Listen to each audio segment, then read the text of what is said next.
Hello, this is Q Magazine backstage at the 2015 Q Awards. We're joined by winners of the Q Icon Award, Duran Duran. Congratulations, gentlemen. Thank you. Well, thank you very much. Yeah, thank you Q Magazine. Thank you music lovers around the world.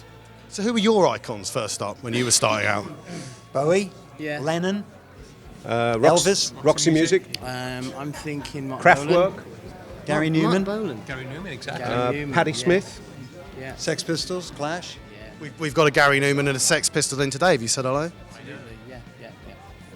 I mean, and in terms of like your career then, I mean, when you were first starting out, how important was it to you to project not just the music but also the image of the band and that sort of sense of who you guys were? It was very important when we started. It was almost as important as the music, I think. I mean, I got the job because of my trousers. Yeah. For sure. And his name, which we didn't believe was real at the time, but hey. It's true. I mean, I don't know whether that's an English thing. I think we very much connect with, we like our clobber, you know, the English, we're very clothes oriented. But I find that I tend to identify with individuals rather than songs. I found that as a kid growing up, you know. I would really get into an artist and then I would just like the stuff they did, as opposed to it being on a song-by-song basis. So. I still don't think I've ever bought an album that I didn't like something about the album cover. That's how shallow we are. Because actually, if you relate to an artist, you usually relate to their aesthetic and their ideas and where they're coming from and their attitude, potentially their girlfriend. Yeah. It was very important for us. We grew up in the 70s, punk rock, glam rock.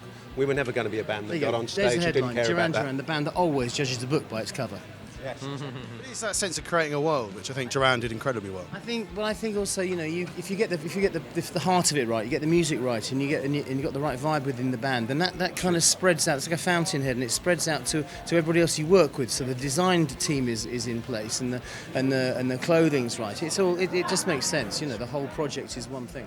Now, bringing it right up to date, you've just released a new record. It was rumoured for a while. I think it was like 2013 that was the first time we heard there might be an album.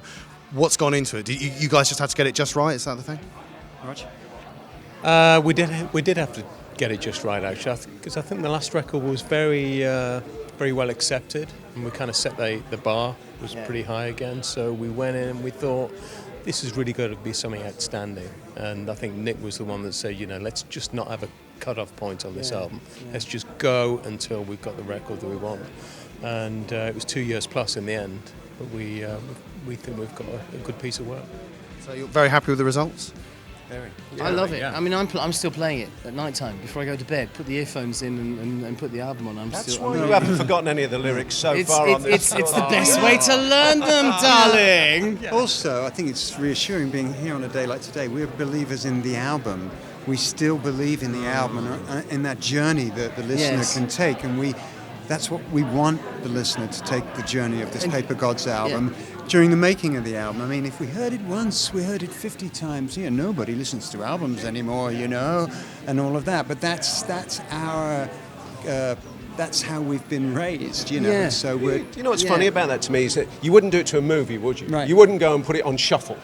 I mean, really, can you imagine? What A Clockwork Orange would look like on shuffle? I mean, really. I know what you're saying. Yeah, I agree. I think, you know, Q Magazine's really big on albums, and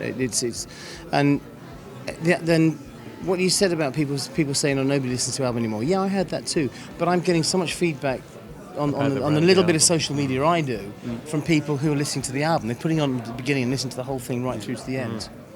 And the other thing that Q Magazine's liked is, of course, gigs, and you've been playing some big ones. That Festival, obviously, recently. How was that?